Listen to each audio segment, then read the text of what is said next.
dhaggeeffatootaa fi hordoftoota furtuu dhugaa bakka jirtan hundumaatti nagaan Waaqayyoo isiniif haa ta'u jenna. Attam jirtu har'a sagalee Waaqayyoo walii wajjin hirmaannaa. Utuu sagalee Waaqayyoo walii wajjin hirmaatin kadhannaa gabaabaa isaa walii wajjin godhannaa. Yaa Waaqayyo Gooftaa guddaa si galateeffanna, galanni siif haa ta'u yaa Yesuus. Ati Waaqayyoodha, ati waan hundumaa dandeessaa, gochuudhaaf isaan goo qabu. Galateeffannaa galgala kana yeroo kana waan nu kenniteef. Ammas kottu nu wajjin ta'ii sagalee kee yommuu walii wajjin barannu, yommuu walii wajjin qorannu, yaa Waaqayyo hubannaa nuuf kenni. Itti jiraachuudhaafis nu dandeessisi maqaa Kiristoosiin. Ameen. Har'a kan walii wajjin ilaallu kitaaba macaafa qulqulluu keessaatii Efesoon boqonnaa 5 ilaalla. Efesoon boqonnaa 5 waan adda addaati kan nu barsiisu, garuu xiyyeeffannaan keenya lakkoofsa 15, 16, 17 irra isa jiru walii wajjin ilaalla. Mee Efesoon boqonnaa 5 lakkoofsa 15, 16 fi 17 walii wajjin ilaalla. Akkana jedha. Egaa attamitti akka deddeebitan haleelaa ilaalladhaa. Akka warra ogeessotaatti malee akka warra ogeessota hin ta'iniitti hin jiraatinaa. Guyyoonni kun guyyoota gadhee waan ta'aniif yeroo isiniif kenname otuu hin dabarsin itti hojjedhaa. Kanaaf jaalalli Gooftaa maal akka ta'e hubadhaa malee wallaalota hin ta'inaa nuun jedha sagaleen Waaqayyoo. Kanaaf baricha bitaa. Yeroon kun yeroo hamaadha jedha Phaawulos iddoo kanatti. Akkuma beeknu Phaawulos ergaa kana yommuu dabarsu warra Efesoonii fi jabeessee isaaniin barsiisaa kan ture, ergaa kanatti akka isaan jabaataniifitti ergaa kana isaaniif barreesse. Phaawulos Efesoon boqonnaa 4 gara dhumaa irratti yoo dhannee ilaalle kan inni dubbatu maal inni? Amantoonni Waaqayyoo warri Efesoon warri Phaawulos irraa baratanii, warri Phaawulos isaan barsiise waa'ee dhugaa kanaa, waa'ee Kiristoos, waa'ee jireenya bara baraa inni barsiise kuni maal akka ta'e erga hubatanii booddee, kanaaf immoo walii wajjin jiraachuun akka isaan irra jiru, jaalala qabaachuun akka isaan irra jiru, obsa walii qabaachuun akka isaan irra jiru, wal danda'uun akka isaan irra jirutti nu hubachiisa. Lakkoofsa 32 irra yoo dhannee ilaalle. Kanaaf wal danda'aa jedha. Efesoon boqonnaa 5 gara jalqabaa immoo yoo dhannee ilaalle gorsa adda addaati kan inni nuu kennu. Keessumaati akkuma amman dubbadhe lakkoofsa 32 irraati waliif garraamummaa ta'uun akka nurra jiru, jaalala walitti agarsiisuun akka nurra jiru erga nu barsiise booddee sababa immoo qaba. Sababa nuyi wal jaallachuun nurra jiru, sababa nuyi wal kabajuun nurra jiru, sababa tokkummaa qabaachuun nurra jiru, sababa walii dhiisuun nurra jiru immoo Phaawulos nuukaa. Sababni isaa immoo sababa Waaqayyoo hunduma keenyaaf jaalala kana nutti agarsiisedha. Utuu Waaqayyo nu jaallanne ta'e, utuu Waaqayyo jaalala isaa nutti agarsiifne ta'e wal jaallachuu hin dandeenyu. Kanaaf duraan dursee waan nu jaallateef, utuu nu isan jaallatiin, utuu nu isan barbaadiin waan nu jaallateef nuyi isas jaallannee walii keenyas jaallachuun akka nurra jirutti nu hubachiisa Phaawulos iddoo kanatti. Ergaa kuni Phaawulos egaa yommuu kana dubbatu hundumti keenya walii keenyaaf jaalala qabaachuun akka nurra jiru. Sababni isaa Waaqayyo Abbaan guutuu waan ta'eef nus guutuu ta'uun akka nurra jiru. Waaqayyo Abbaan sababa Kiristoosiif waan nu jaallateef, utuu cubbuu keenya nutti hin lakkaa'in waan nu jaallateef nus wal jaallachuun akka nurra jiru nu hubachiisa jechuudha. Kuni hunduma keenyaaf gaarii taanee fuula waaqayyo irratti waan argamneef utuu hin ta'in inni waan gaarii ta'eef, inni waan qajeelaa ta'eef, inni tolaa waan ta'eef nus amala Kiristoos kana, amala waaqayyoo kana walii keenya gidduutti agarsiisu waan nurra jirutti nutti dubbata. Kana Phaawulos kan inni gaarii godhee nu hubachiisu iddoo kanatti. Kanaafuu Phaawulos inni isin uume, inni gararraa jiru, inni waan hundumaa danda'u suni qajeelaadha, isinis qajeelota ta'a. Inni guutuudha, isinis guutuu ta'a. Inni qulqulluudha, isinis qulqulluu ta'a. Inni garraamiidha, isinis garraamota ta'a jedheeti nu hubachiisa. Phaawulos lakkoofsa boqonnaa 5 immoo yoo laalle, boqonnaa 5 gara jalqabaarra jalqabnee yoo laalle, Phaawulos akkamittiin akka nu jiraannu, qulqullinaan akka deddeebinu, waaqayyoon fakkaannee akka deddeebinutti nu dubbata. Jireenya halbaadhummaa, jireenya kajeellaa biyya lafaa irraa adda baanee Kiristoosii wajjin tokko akka taanee adeemnutti nu hubachiisa jechuudha. Kuni yeroo hundumaa waaqayyoo waan nu jaallateef gara isaatti waan nu waamaa jiruuf isa fakkaachuun akka nurra jiru. Yoo amala inni qabu sana ofii keenyaas qabaannee namoota warra kaaniifis hiruun akka nurra jirutti nu hubachiisa jechuudha iddoo kanatti. Lakkoofsa 8-14 yoo laalle Phaawulos maal nu gorsa? Akka ijoollee ifaatti, ijoollee waaqayyoo ifa waan ta'aniif isinis ifa ta'a jedha. Akka ijoollee ifaatti deddeebi'aa jedha. Ijoolleen ifaa ifi waan jiruufi hin gufatan. Ifi kun maali? Gooftaan keenya Yesuus Kiristoos ifa biyya lafaa ta'ee gara biyya lafaa kanaa dhufeera. Tokkoon keenya Kiristoositti kan dhalanne, Kiristoosin kan fudhanne, Kiristoosin kan jaallanne hundumtuu nus ifa Kiristoos qabu kana jireenya keenya keessaa gara bakkeetti baafnee namoota warra kaaniif ifa ta'uun akka nurra jiru. Inni nu uume ifaa waan ta'eef nus ifaa kana dabarsinee namoota warra kaaniif ibsaa gaarii ta'uun akka nurra jirutti nu ila. Gooftaan keenya Yesuus Kiristoos Maatewos boqonnaa 5 lakkoofsa 14 irratti isin ifa biyya lafaati jedha. Isin ifa biyya lafaati jedha. Kiristoos ifa keenya. Nummoo Kiristoos keessa jiraanna. Warri Kiristoos keessa jiraatan immoo ifa biyya lafaati. Sababni isaa Kiristoos ifa waan ta'eef nus ifa biyya lafaa ta'uun akka nurra jirutti nu hubachiisa. Sababni isaa jireenyi biyya lafaa kuni erga cubbuun biyya lafaatti galee cubbuun biyya lafaa kana dukkana godhe jechuudha. Jireenyi biyya lafaa kana dukkanaa'e jechuudha.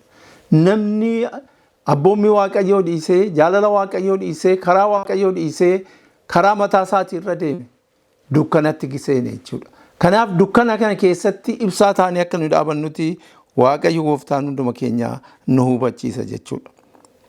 Sababni isaa Kiristoos nuuf ibsaa keenya waan ta'eef nus ibsaa sana namoota warra kaaniif ibsuutu nurra jira. Ibsaan jireenya namaatiif barbaachisaadha. Lafa ibsaan jiru namni hin gufatu. Lafa ibsaan jiru namni waan hundumaa waan naannoo isaa jiru hin arga. Lafa ibsaan jiru namni diina isaallee fagootti arguu danda'a. Lafa ibsaan hin jirre lafa dukkanaatti garuu diinni utuu namni hin argini nama nyaachuu danda'a. Kanaaf ibsaa biyya lafaa isa ta'e gooftaa keenya Yesuus Kiristoos sanatti jireenya keenya kennine isaa wajjin deddeebinee namoota warra kaaniifis ibsaa kan ta'ani ta'uutu nurra jira. Ibsaan kun waan baay'ee ta'uu hin danda'a. Dubbiin waaqayyoo nu dhageenyu kun ibsaa keenya. Akkuma macaafni qulqulluun dubbatu, akkuma faarsaa Daawit 500 irratti dhannee arginu, 19:5 irratti akkuma arginu, dubbiin waaqayyoo, sagaleen waaqayyoo, abboommii waaqayyoo ibsaa miila keenyaaf ifa karaa keenyaa akka inni ta'e nutti dubbata. Kanaaf sagalee waaqayyoo kanatti jabaachuun akka nurra jiru. Kanaafuu maal jedha Phaawulos? lakkoofsa 15 irratti egaa ilaalladhaa haleelaatii ilaalladhaa akkaataa ittiin deemtanii jedha.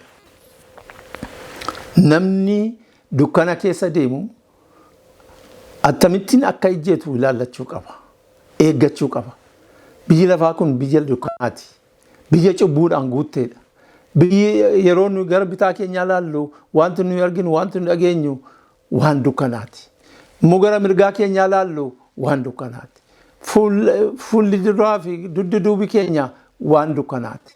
Lafa kanaa kanatti of eeggannaadhaan ibsa Waaqayyo nuu kenne sanaan ilaallachaa akka nu deddeebinutu nutti dubbata. Namni caakkaa keessa deemu, namni qoraattii keessa deemu akkamittiin akka ejjetu ilaallata. Kanaaf wanti nu hojjennu wanti nu biyyi lafaa kun salphaatti qoraatti biyya lafaa kana qoree biyya lafaati. Kana keessa deemna. Kanaaf of eeggachuun akka nurra jiru akkamittiin akka deemtan ilaalladhaa jedha. Akka gowwootaatti utuu hin ta'in akka ogeessotaatti deddeebi'aa. Warri ogeeyyiin warri ogummaadhaan deddeebi'anii eenyu fa'i jennee yoo ilaalle sagaleen Waaqayyoo maal dubbata?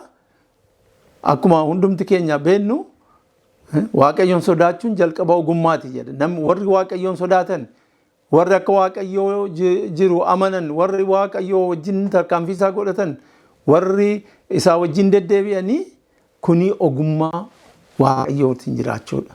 Kanaaf akka ogeeyyiitti deddeebi'aa akka gowwootaatti miti jedha. Akka warra ogeeyyiin ta'initti miti. Kanaaf akka warra ogeeyyii ta'anitti deddeebi'aa. Namoota meeqa? Waa'ee ogummaa kana yommuu dubbatu waa'ee ogummaa biyya lafaa miti. Namni biyya lafaa har'a iddoo adda addaa barumsa adda addaatiin iddoo guddaa ga'eera. Waan biyyi lafaa kun kennuu dandeessu ogummaa biyyi lafaa kun geessuu dandeessu hundumaa biraa ga'anii baay'een isaanii jiru. Garuu ammallee dhugaa Waaqayyootti baay'ee gowwoota ta'aniitu jira. Warra ogeessota hin taane. Dubbiin Waaqayyoo hundumaatiif hundee kan ta'e, jireenyaaf hundee kan ta'e, bara baraan kan nama jiraachisu sagaleen Waaqayyoo namni baay'een kana dagatanii har'a ogummaa biyya lafaatti hirkatanii jireenya isaanii jireenya dukkanaa keessa deddeebi'aa kan jiran baay'eetu jira. Kanaaf firoota koo yeroo kana Phaawulos kan inni jedhu adaraa jedha. Naannoo isin jirtan barri isin keessa jirtan bara hamaadha. Bara rakkisaadha. Yeroo dukkanaa keessa jirtu. Yeroo akkanaa kana keessa immoo akkaataa ittiin deddeebitan ilaalladhaa. Akkaataa ittiin jiraattan ilaalladhaa. Akkaataa ittiin Kiristoosii wajjin tarkaanfattan ilaalladhaa. Kiristoosii wajjin tarkaanfachaa jirra jennee utuma jirru garuu karaarra kaannee jiraachuu hin dandeenya waan ta'eef. Kana Phaawulos kan inni nu hubachiisu. Kanaaf akkamittiin akka deddeebinu akka warra ogeeyyiitti. Macaafni qulqulluun kan dubbatu warri Waaqayyoon sodaatan, warri Waaqayyo wajjin deeman, warri akka sagalee Waaqayyootti jiraatan isaan kun warra ogeeyyii ta'anitti dubbata. Barumsa biyya lafaatiin, ogummaa biyya lafaatiin guutamuun barbaachisaadha. Garuu Kiristoosiin malee gatii kan hin qabne akka inni ta'e nu hubachiisa. Kana amantoota Waaqayyoo, sagalee Waaqayyoo kan hubannu. Warri gowwoonni yeroo baay'ee warra Waaqayyoon hin sodaannedha. Daawiti gowwaan garaa isaatti Waaqayyo hin jiru jedha. Gowwaan garaa isaatti Waaqayyo hin jiru jedha. Maaliif gowwaa waan ta'eef ogummaa sana waan hin qabaanneef dhugaa sana waan of keessaa hin qabaanneef waan hin mi'eeffanneef Waaqayyo hin jiru jedha. Garuu warri ogeeyyiin jiraachuu Waaqayyoo qofaa otoo hin ta'in Waaqayyo waaqaaf lafa kan uume hundee kana kan diriirse waan hundumaa kan godhe Waaqayyo akka ta'e kan amanan akka isaan taayitti dubbata. Gowwoonni waan qajeelaa hin hojjetan jedha. Gowwoonni waan sobaa amanu jedha. Gowwoonni dhugaarraa dudda isaanii dhugaatti dudda isaanii gatu jedha. Kanaaf jaalala Waaqayyoo hin qaban. Yoo jaalala Waaqayyoo hin qaban immoo ta'e jaalala namaa hin qaban. Kanaaf gowwoota hin ta'inaa jedheeti kan inni nu gorsu isa kan akka ta'eeti nu hubachiisa. Kanaaf Phaawulos akka warra gobootaatti tun ta'in akka warra ogeeyyii ta'anitti akka deddeebinu nu gorsa. 16 baricha bitaa jedha. Yeroon isin qabdan yeroo gabaabaadha. Barri kun bara isin irra deddeebitanii ilaaluun isin irra jiru. Yeroo isin of ilaaluun isin irra jiru. Ennaan nuyi amma keessa jiraannu kun yeroo hamaa akka inni ta'e, bara dukkanaa akka inni ta'e, kanaaf bitaa jedha. Yeroo isinii kennametti, carraa isinii kennametti dhimma ba'aa. Waan gochuun isin irra jiru godhaa. Amantii keessanitti jabaadhaa. Namni yeroo keessa jiru hin beeku yoo ta'e, ganama ta'eef galgala yoo ta'e isaa addaan baasee hin beeku yoo ta'e jiraachuu hin danda'u. Rakkisaadha baay'ee. Namni galgala sa'aatii 6 yookiin sa'aatii 12 jennee kan waamnu yoo ganama bariidha jedhee yaada ta'e dogoggora akka inni ta'e maaliif dukkanatti adeemaa jira. Kanaaf baricha bitaa inni jedhu kana yeroon isin keessa jiraattan yeroo hamaadha. Barichi bara hamaadha, bara gadheedha. Kanaaf bara kana ilaalaatii jireenya keessan qajeelfadhaa jedheeti nutti dubbata. Phaawulos kanaafu jireenyi keenya maal fakkaata? Bara amma keessa jirru kana hubannee beennaa.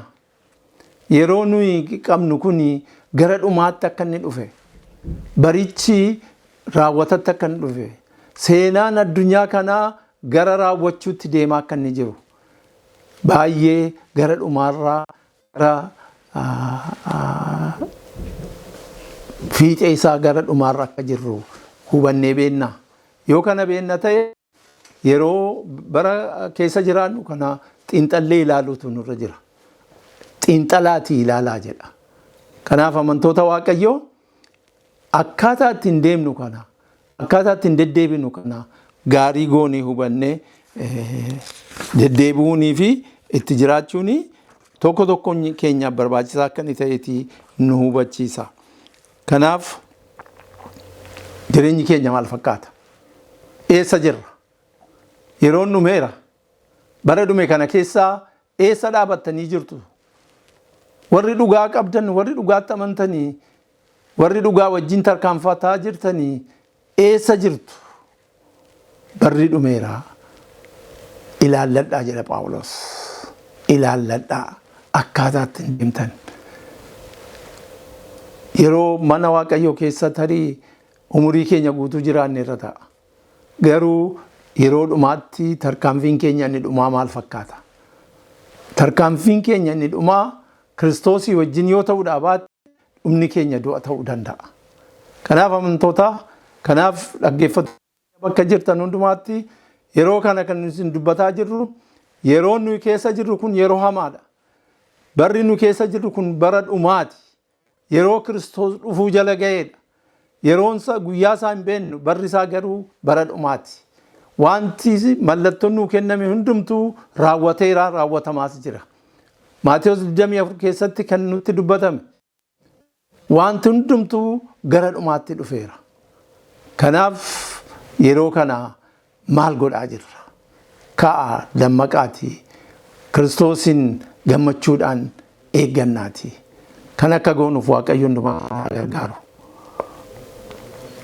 Kadhannaadhaan raawwannaa. Yaa Waaqayyo Gooftaa, guddaa si galateeffanna waan nu goote hundumaatiif. Jalqaba keenyaaf dhuma keenya taatee amma ammaatti waan nu wajjin taateef bara keessa jirru hubannee yaa Waaqayyo yeroon kun maal akka ta'e hubannee akka warra ogeessotaatti akka deddeebinuuf hafuura keessa qulqulluu hunduma keenyaaf dhangalaasi. Bara keenya guutuu nu wajjin ta'e bara keenya si wajjin finnee Kiristoos Gooftaan yommuu Waaqarraa mul'atu warra faarsaa galataa faarsanii afoo kismuu fuuldura Kiristoos dhaabatan akka taanuuf ati nu gargaare.